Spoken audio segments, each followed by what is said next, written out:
You guys want to see a laptop that I bought that is actually significantly better than I thought it would be?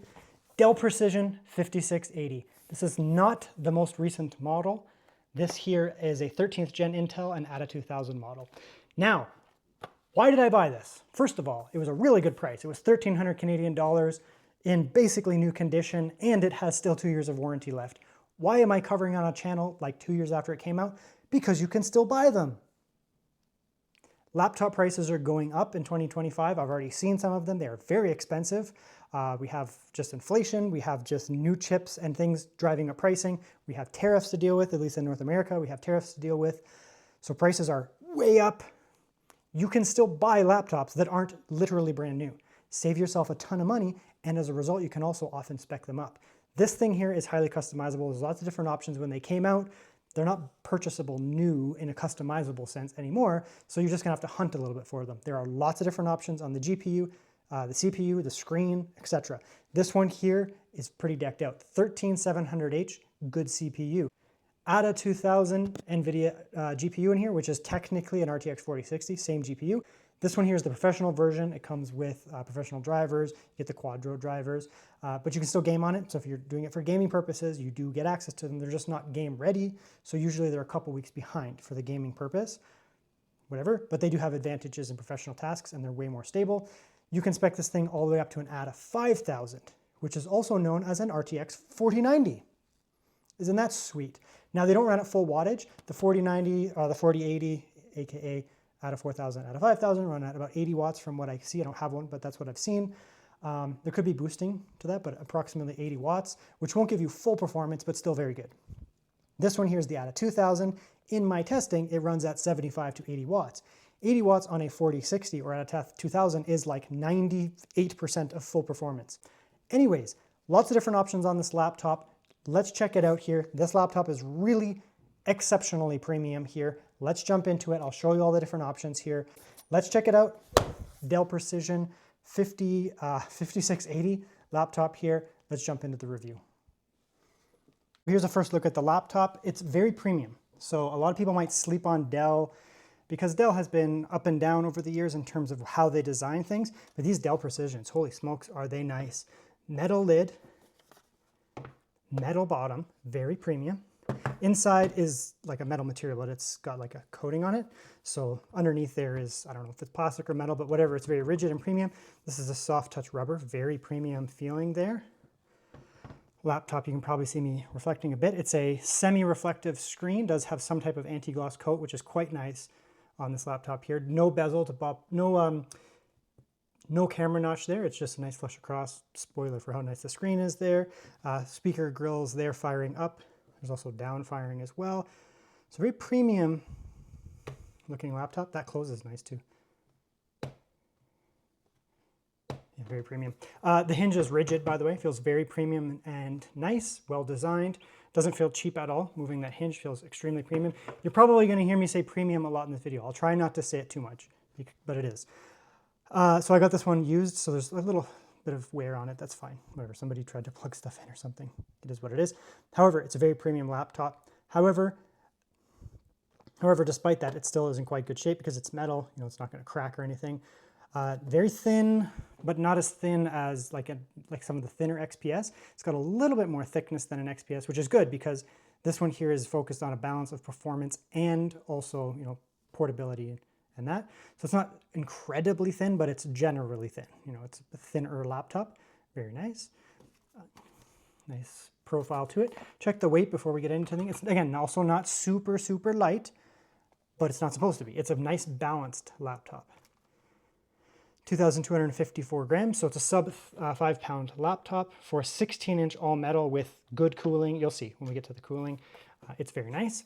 The only negative so far in terms of what you can see on the outside is the port selection is not stellar. There is a full-size HDMI, which is nice, and it's an Nvidia GPU model, so that's nice as well. Headphone in, 2 USB-C on this side. They are Thunderbolt 4, so you can run docks on that. And then on the right side, you get another Thunderbolt 4. So there's no USB-A, which is the unfortunate thing. I would like to always see a USB-A on any laptop that's not like a 13-inch, 12-inch portable Ultrabook, because USB is useful. There is actually an SD card reader over here.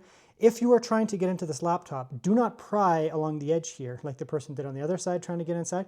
Just take your little guitar pick inside that SD card slot, give it a little twist, and the laptop pops open. Spoiler and hint for the future. Intake, nice there, exhaust out the back. We'll do a little bit of thermal imaging in that, but you'll see where the hot spots are. Very nice. Let's actually open up the laptop now and get inside. To get inside, you need to use a star screwdriver, not a Phillips. So I'd say like 50% of laptops use this style these days, modern laptops, 50% use Phillips. You do not want to try to pry this like this person did who had it before me.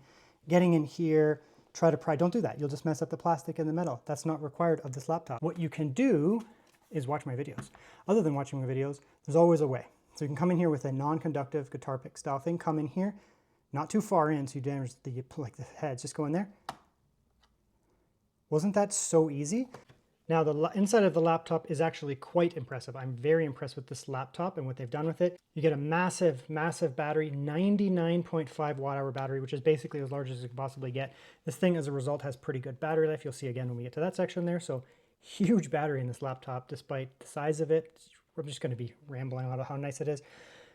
Big speakers here, they're pretty good. Honestly, there's a decent amount of bass in them too. So good speakers there. You'll see, again, spoiler, but nice big speakers there. Dual NVMe, not one, not two, but dual NVMe. Fantastic. I don't know why some people can't do that, but these guys can. Wi-Fi is not upgradable, but they have to compromise somewhere. If they're going to compromise anywhere, for me, Wi-Fi. Wi-Fi is Wi-Fi. I will not sacrifice 2 NVMe's for upgradable Wi-Fi. It's not my thing. RAM is soldered to the motherboard, so they can't, again, another place they need to upgrade, another place they need to compromise if you want to have a huge battery and dual NVMe, but it's 32 gigabytes. I think you can get 64 actually. I'm not sure how it specs out with Dell. You can customize them all the way down the line. When you update the RAM, you might update the GPU, for example. I've seen this with an even higher GPU, but it had more RAM. So I'm not sure if they're tied into each other. Who knows? Cooling is very good on this laptop as well. It's a 13700 in this one, and then it has an ATA 2000 in this one. Not a high wattage ATA 2000, but it doesn't really need to be. It's a very efficient chip at low watts. As a result of that, and then the fact that we have these massive, thick fans that move a ton of air, and only 2 heat pipes, but nice big heat pipes, good coverage. This thing actually runs quite cool. Again, spoiler for when we get to the cooling section. So inside of this laptop is actually fantastic. There's not much they could do without just changing other things. Like you could make the speakers smaller and maybe fit more, like bring the battery wider and move more motherboard, but I don't want that. I want the good speakers. You can make the battery smaller and then add more room for upgradable Wi-Fi. I don't want that. I want the big battery. You could get rid of one of the NVMe's to add upgradable Wi-Fi. I don't want that. I want dual NVMe. This is a laptop that is probably geared towards, professionals, people who do things like video editing, graphic design, with that ATA graphics. You're going to want storage. You're going to want one for your operating system and one for bulk storage. Honestly, this laptop is fantastic inside. There are things that could be better, but to make them better, you would have to make things worse. So I think it's actually a almost perfectly balanced laptop for the purpose of the laptop. You'd be surprised how much good cooling, good speakers, good NVMe, and big ass battery goes for me towards making me very, very happy. One thing that I can't give across on this video is the smell of the laptop. It has a very intoxicating, I don't know, new computer smell. It's very lightly used, obviously. Kind of like when you buy a Steam Deck. If you've ever had a Steam Deck and there's that smell that comes out of the vent, it smells like that. Maybe that doesn't matter to you, but it's nice. Anyways, so we'll do a little typing test here. Keyboard on this laptop is actually quite nice. Some people rag on, like the Dell XPSs and that. I've never used a Dell. However, this one here is very nice. The actual physical keycaps are not too large, as you can see there. Ton of travel though. So pretty good, to be honest, especially for a thin style of keyboard, like a chiclet thin style. It's going to be much more travel than something like a MacBook. They have a smooth rubber. This is all like a very soft touch rubber texture. I don't know if rubber is the type word. I don't know. Like the inside of a premium luxury sedan, the dashboard has that like material. It's like this. It feels exactly like that. Very premium overall. Keycaps also have like some type of covering on them. They don't feel like a cheap plastic. So yeah, anyways, the keycaps physically feel good. Layout is nice. There's no Copilot because it's 1 year before that. That's also nice. Directional, you do have all your volume up, volume down and that. embedded in function keys with the function lock swap. So you can do that if need be, which is something that I like because I like to primarily have this thing settled like that. There is RGB backlighting, as you can see, with multiple levels. 1, 2, 1, 2. That's good. If you need it, if you need it. If you don't, you don't. It's there. Power button up there. So not too easy, not hard to hit it. And if you just press it, it doesn't turn off the computer. It will sleep the screen, but it doesn't like sleep the device. You can also just disable that if that's something that bothers you. So you can turn that off so that you have to long press it to shut down if you care. We'll give a quick typing test here though.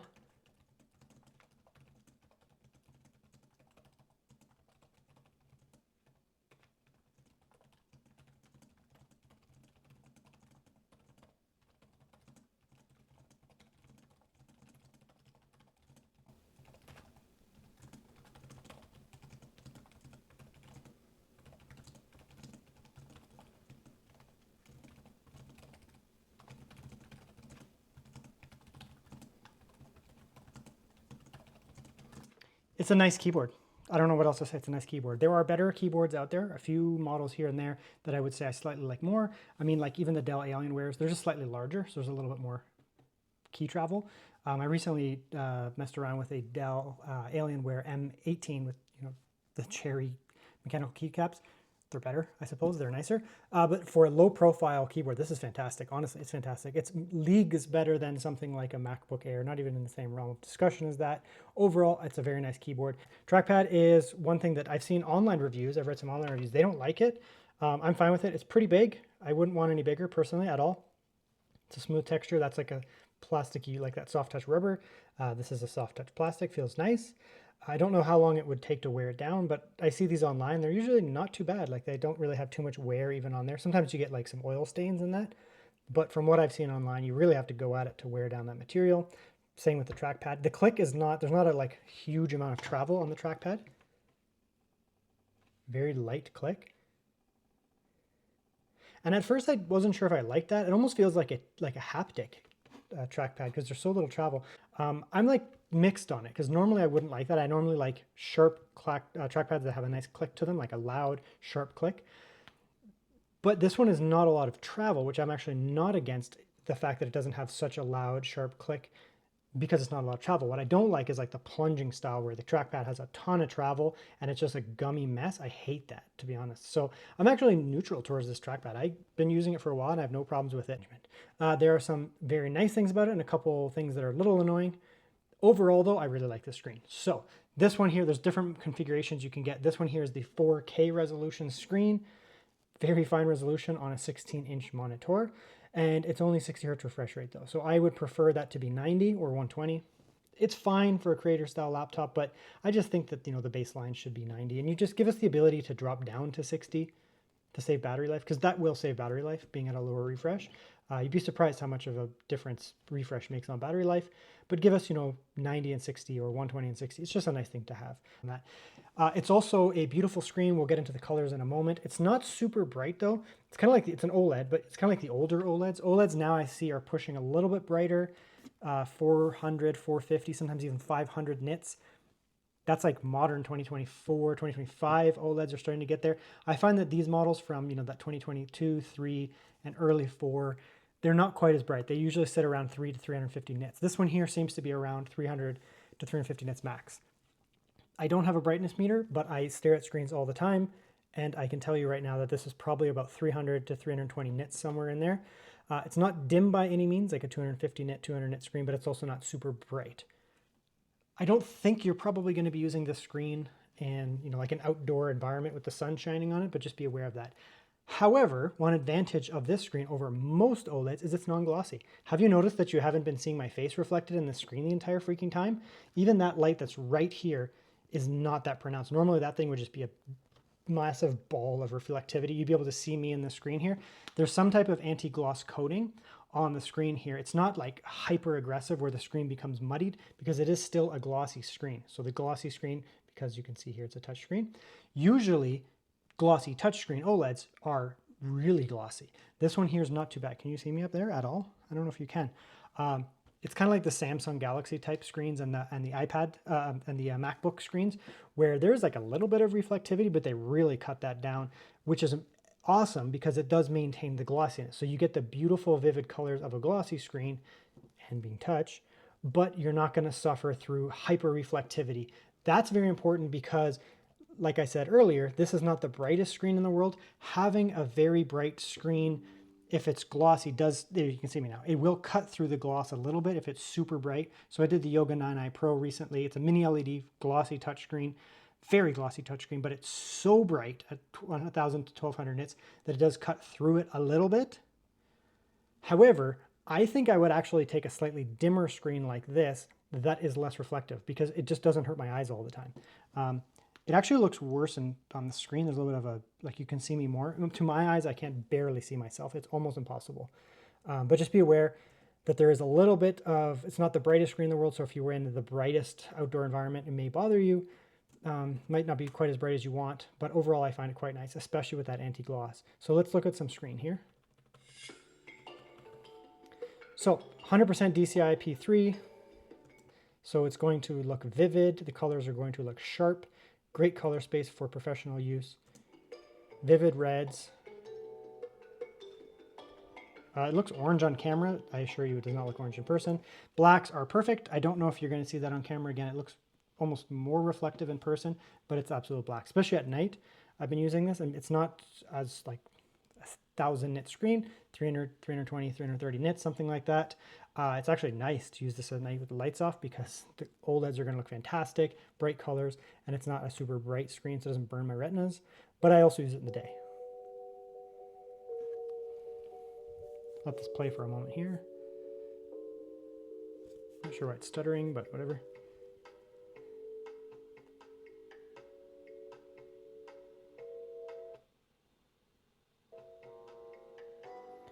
And it's a 4K, so if you have 4K videos, it'll render 4K and look beautiful. Colors super vibrant, beautiful, beautiful colors, crisp.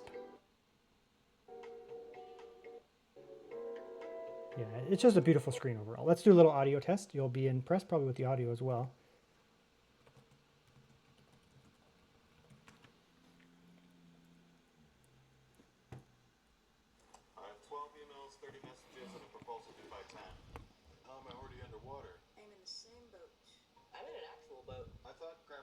Fix grammar. They make boats now? It's more of a metaphorical boat. Because I've been using Grammarly's AI for years to keep me high and dry. Try it. Grammarly can look through your writing to make it easier to understand. See? Shorter. Whoa. Clearer.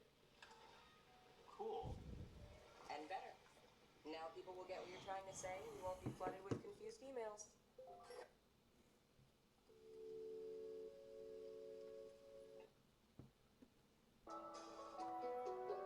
Okay, we'll turn it up, so watch your headphones.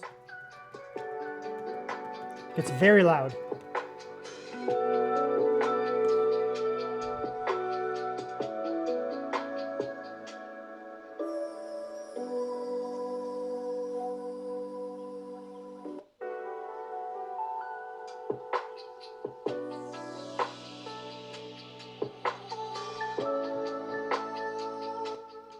Very nice speakers. There are better speakers out there. MacBooks will have a little bit more low-end bass, and there's some speakers out there that would be a little bit more low-end bass, but that's really the only area that those speakers could really beat this out on. These are very clear, very crisp from the low end all the way up to the high end. They get obviously very loud, no tinniness, feels nice, rich volume of sound. Quad speak, like the multi-speaker setup is quite nice. There are some laptops, like I said, with a little bit more absolute bass. If you're looking at something like a Lenovo Yoga 9i Pro, G16 from Asus, something like that, or a MacBook Pro, something like that, it would have a little bit more low-end bass. But overall, these speakers sound very nice. And I guess that makes sense. It does allude to the fact that it is a creator laptop. Now, one of the things that has been somewhat of a blessing with this laptop is how unbelievably quiet it is when I'm just hanging out. I don't mean just idle. I mean like browsing the internet, doing that kind of stuff, just low demand tasks. It's basically silent. If I lift up the laptop and put it to my ear, the fans are off and on, but they're so quiet. Very nice. Under demanding tasks, it's also relatively quiet, I guess, compared to some laptops. But the nice thing is, I mean, when you're just hanging out browsing, no noise is actually very nice. So we'll come in here and we will test some performance modes, test some noise here.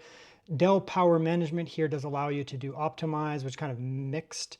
Ultra performance is like max performance. And then quiet is like, it'll just let itself get hot if need be. It also does decrease the wattages as well. So we'll come in here and go like this. Now the 13700H is not a super hot chip, but it can get hot. There's a lot of cores in there. It can dump a lot of watts. So it is capable of getting hot. You can see it's 50 watts. It dumps for a moment there, 77. And then it sits around 4550 on this balanced mode. Now the fans have kicked in.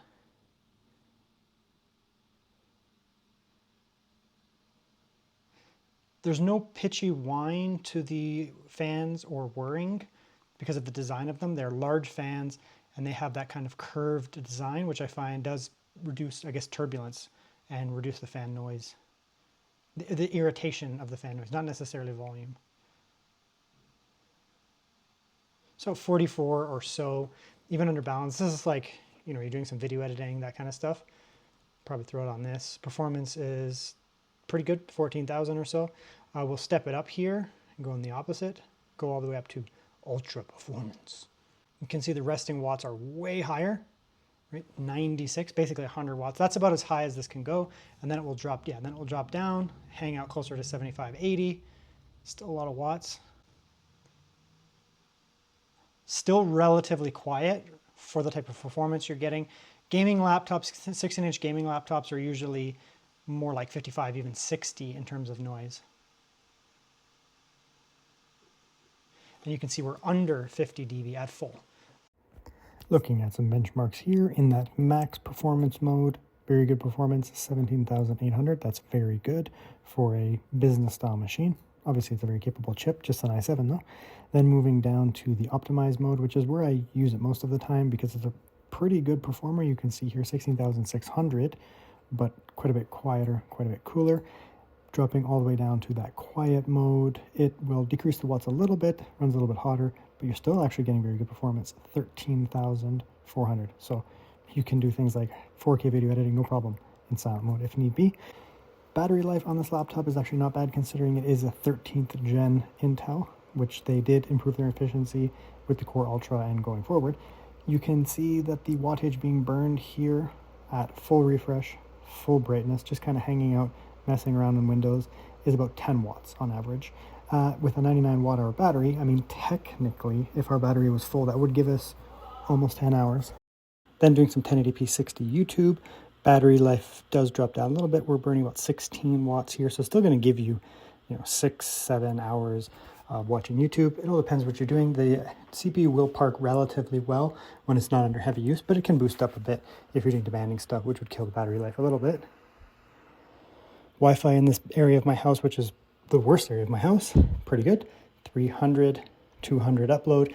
That's about as good as I can get in this area. I don't have the best reception over here, and that's why I test over here. So overall, the benchmarks of this laptop are pretty good. Gaming on this laptop is very good. It is an ATA 2000, which technically is the same chip as a 4060. So whatever you can do on a 4060, you can do on this. Now this is lower wattage because it's the chassis design. ATA can be higher or lower. This just happens to be a slightly lower iteration of it. So there's different options here. Now, it's not going to be super low watts. And one of the advantages of the 4060/ATA 2000 is that it is incredibly efficient at low watts. So we'll come in here and we will go, 1440p, okay. All right, we're going to do 1440p, I guess. I was going to do lower. This is a 4K screen. 4K is not going to be ideal for a 4060 or ATA 2000, but 1440p would be with scaling, 100 to 50, which is fine. We could probably turn that up, whatever. Mixed settings here. So we have high, low on that, high, high. We can turn that up one actually to high. So a lot of high, and then a couple of them that turn down to low because they're useless. We'll not use TUAA. We will TAAU. We'll do DLSS. So I do have, maybe we can also go turn VSync off just so we can see what we can actually get here. I play with VSync on, whatever. It's a 60 hertz screen, so. But look at that. Right, so this game runs really bad, by the way. So There will be like, this is the hardest area of the game that I've got to. I'm a little bit further, but I come back here. And this town or city or whatever here is really hard to run. You get a lot of pop in. But I find that once you do a run through, it's actually like kind of fine. So, I mean, yeah, this is pretty high settings. This is 1440p on a professional laptop, right? 40 FPS, 49.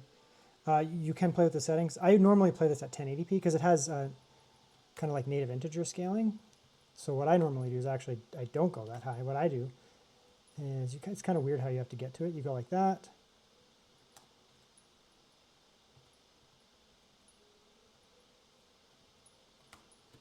And this is how I normally do it. So I go 1080p. Now we're not going to need that much scaling, so we'll turn that up.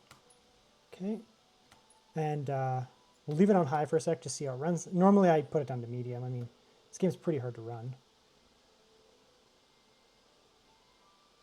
All right, you can see the turning down the scaling did kill a little bit of frames, but still pretty good. It looks fantastic. So we'll come down now. What I normally do to get really good frames in this, because this game, like I said, is very hard to run. If you've tried it, you know. So you can come in here. You can go like this, probably down to 50. 33 is too low. Background models, medium. I just put a lot of these on medium type thing. I leave that on high.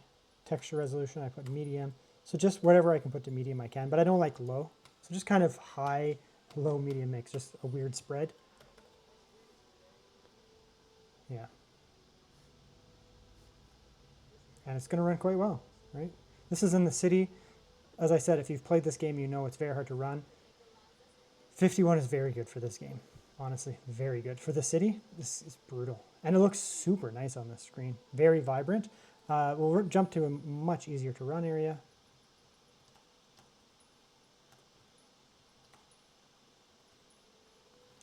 Okay, so we'll jump to a much easier to run area here.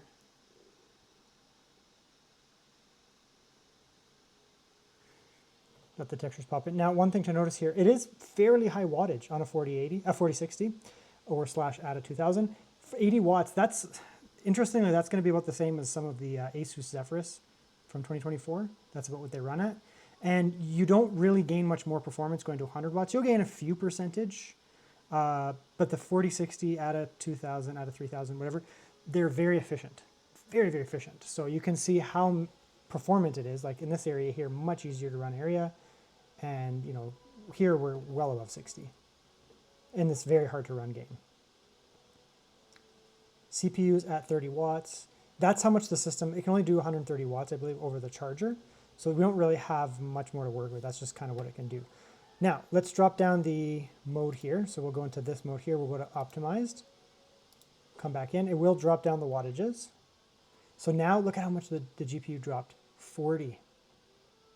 CPU way down too, but look at the performance. We're still at 50 FPS. So even on this kind of optimized, you're going to be able to play. Now you could put it on low or something. You could do whatever you want, but I mean, if you want it to just be a little bit quieter, you can go with that optimum. This CPU, this GPU is very efficient at low watts, so it's very good. Let's try one more game that's not so brutal to run, just get an idea. Gaming, this time Cyberpunk 2077, Phantom Liberty. Yeah, so we're at 4K. This is a very high resolution screen. That's going to be our primary limit most of the time, is the fact that this is a 4K screen. So 4K, we will need a lot of scaling, obviously, to bring that down. So that's performance, which makes it viable on medium. So this is 4K medium at that super high resolution, but scaling. And yeah, look at how well it performs. Look at the lows compared to the average. It's just, at this point, it's just raw performance. It's just, there's a lot of resolution here, and it's tough to push, but you're still going to be getting 45 FPS at 4K on medium. It's not low, you know, we're not compromised here. You can turn it up more. Ultra performance is viable, despite what you may think, because we are at 4K. If this was a very low resolution screen, 1080p, 1440p, and you really cranked up the DLSS, you'd start to get softening. This is 4K. Representing to 4K. So there's a lot of data here. It's the brand new DLSS transformer model. We have access to DLSS 4 now on ATA 2000 graphics. And look at the performance there.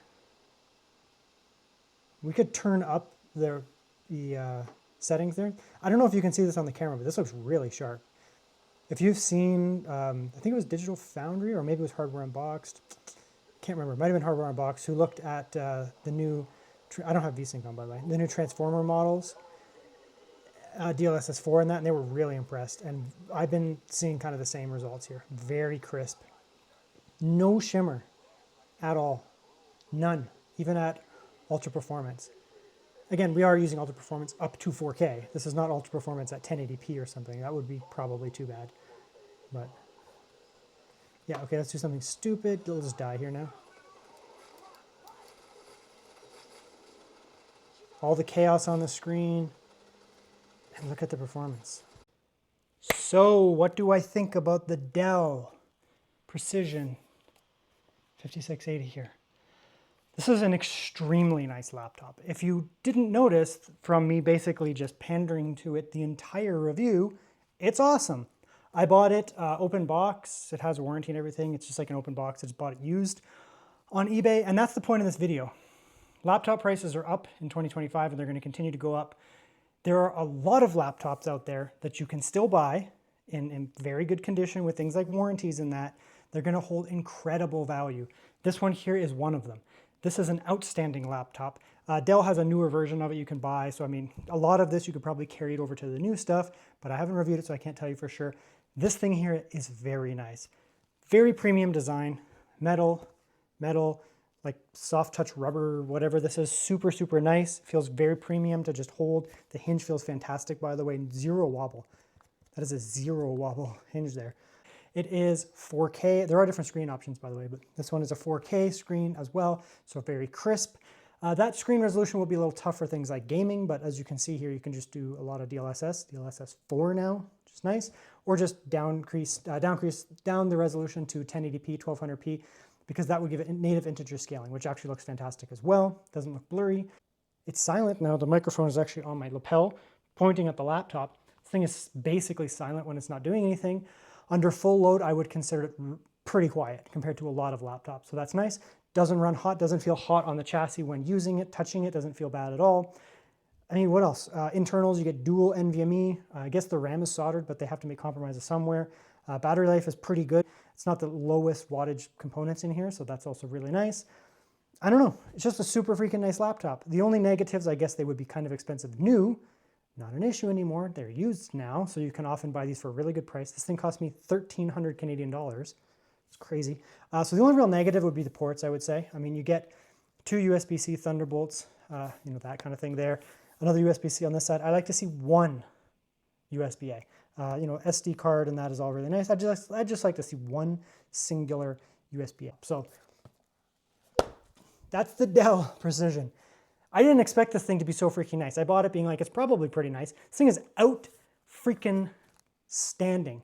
If you can buy one and the price is good, like what I got it for, I highly, highly, highly recommend it. If you watch my videos, you know how picky I am. This laptop is sick. So check it out.